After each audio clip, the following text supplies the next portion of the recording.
আসসালামু আলাইকুম, সবাইকে স্বাগত জানাচ্ছি বিডিভিউজে। আপনাদের সঙ্গে আছি আমি সুরভি দিবা। মধ্যপ্রাচ্য নিয়ে মার্কিন প্রেসিডেন্ট জো বাইডেনের পরিকল্পনার একটা প্রধান দিক হল সৌদি আরব আর ইসরায়েলের সম্পর্ক স্বাভাবিক করা। এটা করতে হলে রিয়াদের সাথে একটা আনুষ্ঠানিক প্রতিরক্ষা চুক্তি করতে হবে ওয়াশিংটনকে।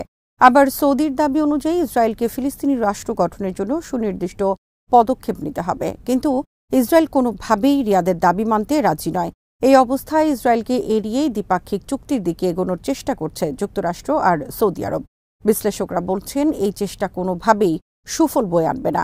ইসরায়েলের সাথে সৌদি আরব সম্পর্ক স্বাভাবিক না করলে চুক্তির অনুমোদন দেবে না মার্কিন কংগ্রেস। সেক্ষেত্রে চুক্তি থেকে যেসব কৌশলগত সুবিধা পাওয়ার কথা ভাবছে দুই পক্ষ, তার প্রায় কিছুই তারা পাবে না। বিস্তারিত থাকছে হায়দার সাইফের প্রতিবেদনে।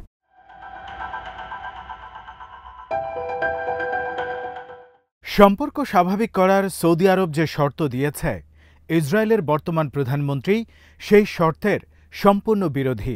সৌদি আরবের দাবি, তাই ইসরায়েলের খুব বেশি শিগগির মানার কোনো কারণ নেই। তারা হামাসের বিরুদ্ধে চলমান যুদ্ধ পর্যন্ত বন্ধ করতে চায় না।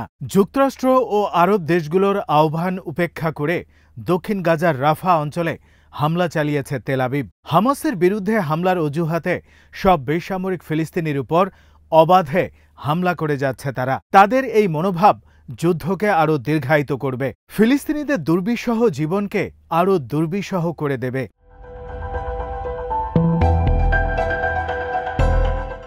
যখনই ফিলিস্তিনি রাষ্ট্র গঠনের প্রশ্ন এসেছে, তখনই এর বিরোধিতা করেছেন বেঞ্জামিন নেতানিয়াহু। তার মনোযোগ সবসময় নিজের রাজনৈতিক ক্যারিয়ার বাঁচানোর দিকে। ইসরায়েলের ক্ষুব্ধ জনগোষ্ঠীকে পুঁজি করে যুদ্ধ জিয়ে রেখে এই লক্ষ্য তিনি হাসিল করতে চান।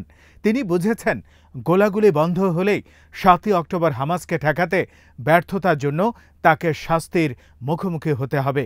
সেই জন্য যুদ্ধে জেতাই তার একমাত্র পথ। কিন্তু ইসরায়েলের জন্য সেই জয় ক্রমেই কঠিন হয়ে উঠছে। শহর এলাকায় যুদ্ধের জটিলতা তো আছেই, এদিকে আবার যুদ্ধ বন্ধের জন্য আন্তর্জাতিক চাপ বেড়েই চলেছে।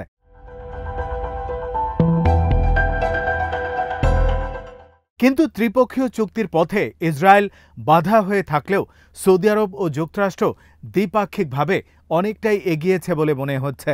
ইসরায়েলকে বাদ দিয়েই এখন প্ল্যান বি নিয়ে দুই দেশ কথা বলছে বলে কিছু মিডিয়া জানিয়েছে।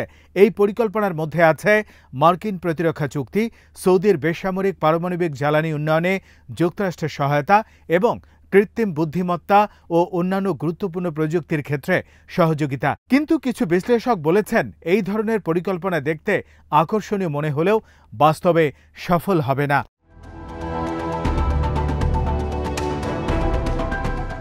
মার্কিন পররাষ্ট্রমন্ত্রী অ্যান্টনি ব্লিংকেন সম্প্রতি সৌদি আরবে বলেছেন, গত কয়েক মাসে দুই দেশ যথেষ্ট কাজ করেছে। দুই দেশের নিজেদের চুক্তি চূড়ান্ত হওয়ার পথে অনেকখানি এগিয়ে গেছে।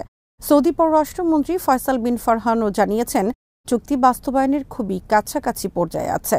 ওয়াশিংটন আর রিয়াদ কেন ইসরায়েলকে বাদ দিয়ে এগিয়ে যেতে চায় সেটা সবাই বুঝতে পারছে। ইসরায়েল হয়তো কোনোদিনই দুই রাষ্ট্র সমাধানে রাজি হবে না, কিন্তু তারপরও বাস্তবতা হলো সৌদি মার্কিন চুক্তি আসলে এভাবে কাজ করবে না।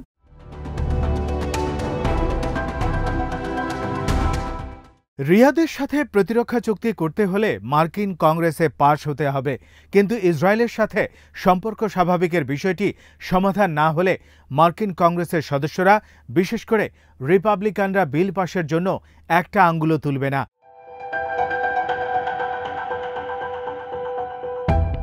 সৌদি আরবের সাথে চুক্তির বিষয়ে যুক্তরাষ্ট্রের সবার সমর্থনের সবচেয়ে বড় কারণ হল সৌদির স্বীকৃতির চূড়ান্ত সুফল যাতে ইসরায়েল পায়। সেই বিষয়টি যদি সরিয়ে নেওয়া হয়, তাহলে পুরো ধারণাটাই ভেঙে পড়বে।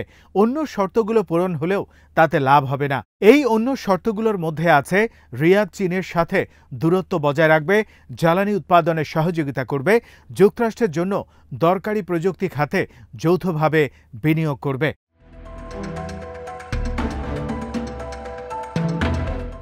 দ্বিপাক্ষিক চুক্তির পক্ষের লোকেরা বলছেন, বাইডেন যদি তার নির্বাহী ক্ষমতাকে কাজে লাগিয়ে কংগ্রেসের অনুমোদন ছাড়াই সৌদির সাথে চুক্তি করে, তাহলে সমস্যা কোথায়?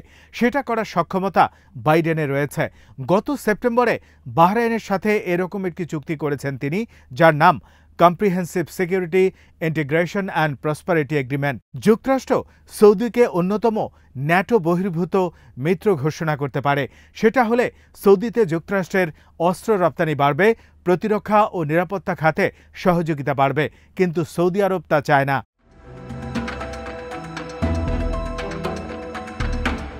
রিয়াদ বরং স্পষ্ট করে বলেছে যুক্তরাষ্ট্রের সাথে তারা একটা আনুষ্ঠানিক প্রতিরক্ষা চুক্তি চায়। জাপান, দক্ষিণ কোরিয়া ও ফিলিপাইন্সের সাথে যে ধরনের চুক্তি আছে সেই ধরনের চুক্তি চায় রিয়াদ, কারণ এই ধরনের চুক্তি হলে সৌদির নিরাপত্তা নিশ্চিত করার জন্য যুক্তরাষ্ট্রের আইনি বাধ্যবাধকতা থাকবে।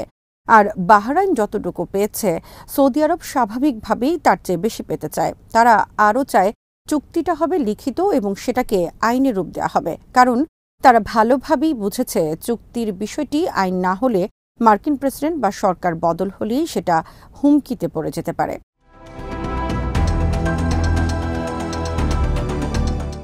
সৌদি মার্কিন চুক্তি জোরালো না হলে ইরান সেটাকে ততটা গুরুত্ব নাও দিতে পারে, এমন আশঙ্কাও রিয়াদের আছে।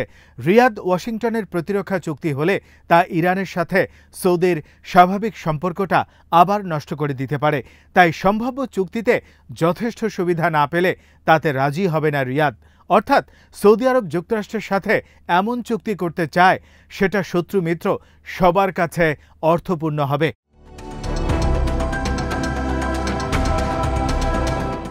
যুক্তরাষ্ট্রের সাথে সৌদি আরবের চুক্তিকে সেই পর্যায়ের গ্রহণযোগ্য করতে হলে রাজনৈতিক প্রতিশ্রুতি ও সামরিক শক্তি দরকার। রিয়াদকে সুস্পষ্টভাবে ওয়াশিংটনের বলতে হবে সৌদি আরবে হামলা হলে তাদের রক্ষায় যুক্তরাষ্ট্র এগিয়ে আসবে।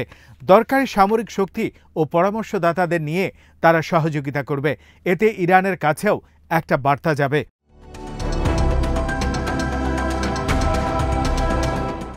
সৌদি আরব বিপজ্জনক পরিস্থিতিতে পড়তে চায় না। যুক্তরাষ্ট্রের সাথে অসম্পূর্ণ চুক্তি হলে নিরাপত্তা পুরোপুরি নিশ্চিত হবে না, আবার ইরানের ক্ষোভের মুখে পড়ে যাবে তারা।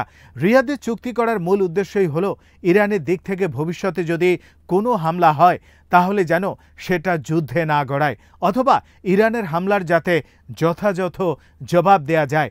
সেখানে একমাত্র উপায় হলো যুক্তরাষ্ট্রের কাছ থেকে নিরাপত্তার প্রতিশ্রুতি নেয়া। সে কারণেই ঘুরে ফিরে মার্কিন কংগ্রেসের কাছেই ফিরতে হচ্ছে।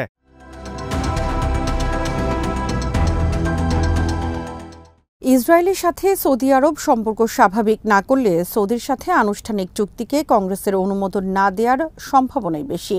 আর চাহিদা মতো চুক্তি যদি না হয় তাহলে ইরানকে উস্কে দেওয়ার ঝুঁকি নিতে মোটেই রাজি হবে না সৌদি আরব। নেতানিয়াহু যতদিন ক্ষমতায় থাকছেন ততদিন পর্যন্ত বলার উপায় নেই এই ত্রিপক্ষীয় বা দ্বিপক্ষীয় চুক্তির শেষ পরিণতি আসলে কি হবে।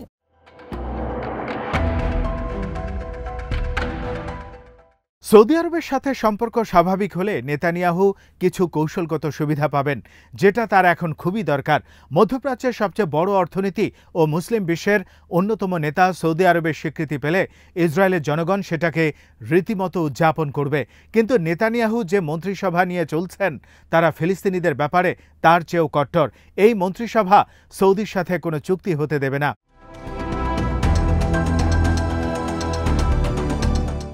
রিয়াদ আর ওয়াশিংটন কি সেক্ষেত্রে প্রতিরক্ষা বাদ দিয়ে সীমিত পরিসরে কোনো চুক্তি করতে পারে, যেখানে কৃত্রিম বুদ্ধিমত্তা, সেমিকন্ডাক্টর, স্বচালিত ব্যবস্থা এবং বেসামরিক পারমাণবিক জ্বালানির বিষয়গুলো নিয়ে হয়তো চুক্তি হবে।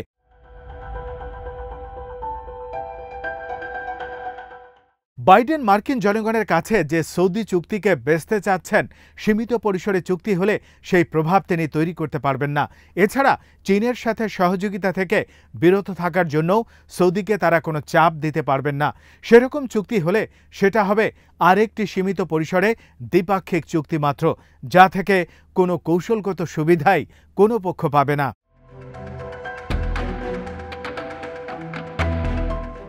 আজ এখানেই শেষ করছি। সবাই ভালো থাকুন, সুস্থ থাকুন আর দেখতে থাকুন বিডিভিউজ। চ্যানেলটি ভালো লাগলে সাবস্ক্রাইব করুন, সংযুক্ত থাকুন আমাদের ফেসবুক পেজে।